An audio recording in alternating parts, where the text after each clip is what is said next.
숫자 하나만 보시죠. 배럴당 72달러, 103달러. 이란 전쟁 터지고 한 달도 안 돼서 기름값이 40% 올랐습니다. 오늘은 좀 다른 이야기를 해보겠습니다. 정치 싸움 말고 진짜 중요한 질문 하나. 대한민국이 앞으로 어떤 전기를 써야 하는가? 이 질문에 대해 숫자와 팩트로만 말씀드리겠습니다. 이란 전쟁이 터졌을 때 가장 먼저 흔들린 게 뭡니까? 주식도 아니고 환율도 아닙니다. 에너지입니다. 두바이유 기준으로 배럴당 72달러에서 103달러까지 올랐습니다. 40% 넘게 급등한 겁니다. 2022년 러시아 우크라이나 전쟁 이후 최고치예요. 근데 여기서 진짜 문제는 뭐냐면 우리나라 에너지 수입 의존도가 93%가 넘습니다. OECD 국가 중에서 최상위 수준이에요. 더 심각한 건 우리가 쓰는 원유의 70% 이상이 중동에서 옵니다. 그리고 그 기름이 전부 호르무즈 해협을 통과해요. 지금 전쟁이 벌어지고 있는 바로 그 바다를 통해서요. 쉽게 말하면 수도꼭지 하나에 물을 70% 의존하는데 그 수도관이 전쟁터를 지나가는 겁니다. 이 구조가 정상이라고 보십니까? 그래서 당정이 뭘 했냐? 원전 가동률을 80%까지 올리기로 했습니다. 지금까지 65에서 70% 정도로 돌리고 있었는데 위기가 터지니까 결국 원전을 더 돌리자는 겁니다. 여기서 한 가지 생각해 보셔야 합니다. 위기 때 가장 먼저 찾는 게 원전이라면 평소에도 원전이 중심이어야 하는 거 아닙니까? 비 올 때만 우산 쓰는 게 아니라 원래 지붕이 튼튼해야 하는 겁니다. 자, 그러면 해상풍력은 어떻습니까? 요즘 탄소 중립한다고 해상풍력 확대를 많이 이야기합니다. 서해안에 11기가와트 규모로 집적화단지 7곳을 만들겠다고 했어요. 좋습니다. 탄소 중립 중요하죠. 근데 숫자 한번 보시죠. 발전 단가, 그러니까 전기 1kWh 만드는데 드는 비용입니다. 원전은 약 60원에서 70원, 해상풍력은 180원에서 250원, 2배에서 3배 차이가 납니다. 근데 이게 끝이 아니에요. 진짜 비용은 따로 있습니다. 바람이 안 불면 발전이 멈추잖아요. 그러면 그 시간 동안 LNG 발전소를 백업으로 돌려야 합니다. 이 비용이 어마어마해요. 거기에 바다에서 육지까지 해저 케이블 깔아야 하고 변전소 지어야 하고 출력 제한 비용까지 더하면 시스템 총 비용은 원전의 2배에서 3배로 올라갑니다. 한 가지 더 말씀드릴 게 있습니다. 출력 제한, 커테일먼트라고 하는 건데요. 재생에너지가 너무 많이 발전하면 전력망이 감당을 못해서 일부를 강제로 끊어버립니다. 2023년 기준으로 이렇게 버린 전기가 1.4TWh입니다. 전년 대비 3배가 늘었어요. 돈 들여서 발전소 짓고 전기 만들어 놓고 쓰지도 못하고 버리는 겁니다. 이걸 효율적이라고 할 수 있습니까? 경제성 말고 더 중요한 게 있습니다. 안보입니다. 에너지 안보. 원전은 우라늄 연료봉 한 번 장전하면 18개월 동안 운전할 수 있습니다. 지금 우리나라는 핵연료를 2년에서 3년치 비축하고 있어요.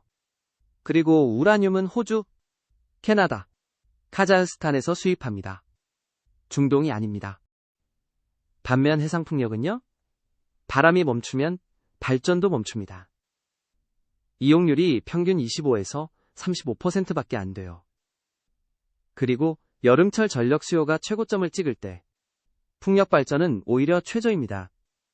결국 백업으로 LNG를 돌려야 하는데 그 LNG가 어디서 옵니까? 중동입니다. 호르무즈 해협을 통과해서 옵니다. 원점으로 돌아가는 겁니다. 여기서 한 가지 더 봐야 할 게 있습니다. 돈의 흐름입니다. 해상 풍력 터빈, 큰 바람개비 말이죠. 이걸 만드는 회사가 어딥니까? 독일 지멘스 가메사, 덴마크 베스타스, 미국 GE 버노바. 이 세 곳이 전 세계 시장을 장악하고 있습니다. 우리나라 기업이 하는 건요.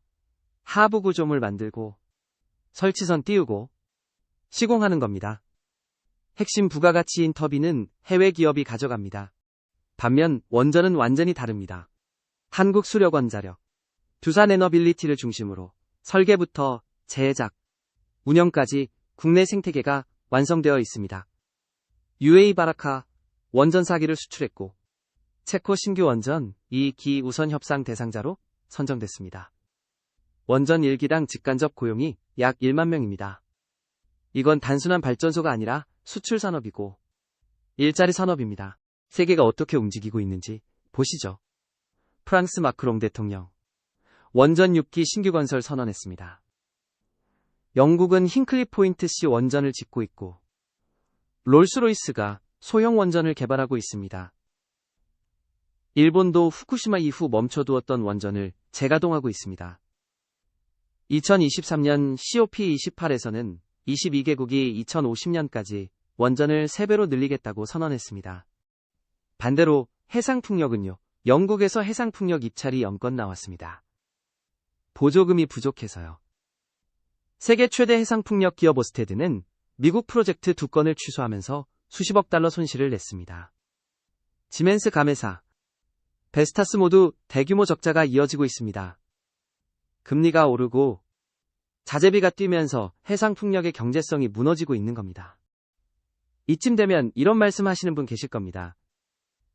원전은 위험하지 않느냐? 후쿠시마 사고 잊었느냐? 맞습니다. 후쿠시마는 심각한 사고였습니다. 그런데 팩트를 보시죠. 후쿠시마 사고로 인한 방사능 직접 사망자는 공식적으로 0명입니다. 반면 화석연료 발전으로 인한 대기오염 사망자는 전 세계적으로 매년 수백만 명입니다. IEA 보고서가 뭐라고 했냐면요. 원전은 에너지 안보와 탄소 중립을 동시에 달성하는 유일한 검증된 대규모 전원이라고 했습니다. 국제기구가 한 말입니다. 그리고 한국 원전 기술은 세계 최고 수준입니다. APR1400은 미국 NRC 인증까지 받은 유일한 비미국산 원전입니다. 기술력으로 안전을 확보하는 겁니다. 정리하겠습니다. 재생에너지가 필요 없다는 말이 아닙니다. 필요합니다. 하지만 그것은 보완입니다. 대체가 아닙니다. 국가 전력 시스템의 구조는 이래야 합니다. 기저전원은 원자력, 보조전원은 재생에너지, 조정전원은 LNG. 이 구조가 흔들리면 전력 시스템 전체가 흔들립니다.